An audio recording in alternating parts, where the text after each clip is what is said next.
కామారెడ్డి జిల్లా బాన్సువాడలో వారం రోజుల వ్యవధిలో ఇద్దరు మహిళలు బాలుడి మృతదేహాలు లభ్యం కావడం కలకలం సృష్టించింది.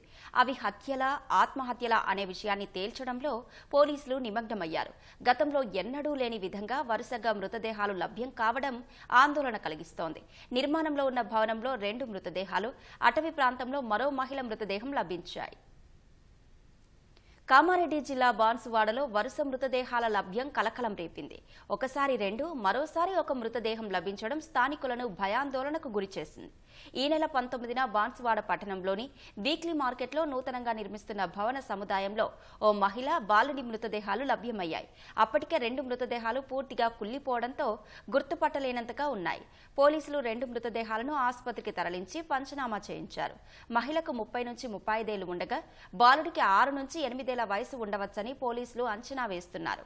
కానీ వారిది హత్య లేక ఆత్మహత్య అనే విషయాన్ని పోలీసులు ఇంకా నిర్ధారించలేకపోయారు. మృతుల సంబంధీకులు మాత్రం తమ వారిది హత్యేనని అనుమానాలు వ్యక్తం చేశారు. ఎవరైనా మీ చుట్టుపక్కల ఉన్న వాళ్ళు ఎవరైనా కనిపించకుండా పోయి మిస్ అయి ఉన్నట్టుంటే వాళ్ళు ఒకసారి మా పోలీస్ స్టేషన్కి వచ్చి సమాచారం ఇస్తే ఒకసారి ఈ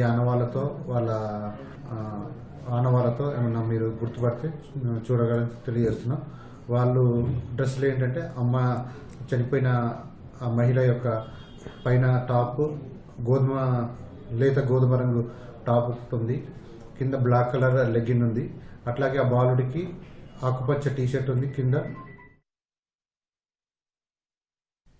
2 మృతదేహాలు లభ్యం ఘటన మరవక ముందే మరో మృతదేహం లభించింది.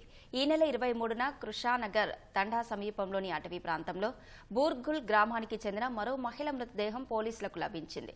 ఆమె మృతదేహం కూడా పూర్తిగా కుళ్లిపోయి కనిపించింది. తల పగిలి దవడ విరిగినట్లు ఉండటాన్ని పోలీసులు గుర్తించారు. గుర్తు తెలియని వ్యక్తులు లక్ష్మిని హత్య చేసి అటవీ ప్రాంతంలో పడేసినట్లు మృతురాలి బంధువులు ఆరోపిస్తూ పోలీసులకు ఫిర్యాదు చేశారు. వారం వ్యవధిలోనే 2 మహిళలు, బాలుడు అనుమానాస్పదంగా మృతి చెందడం బాన్సువాడలో చర్చనీయాంశమైంది. బాన్సువాడలో చాలా వరకు సీసీ కెమెరాలు పనిచేయకపోవడంతో ఈ సంఘటనలు పోలీసులకు సవాల్గా మారాయి.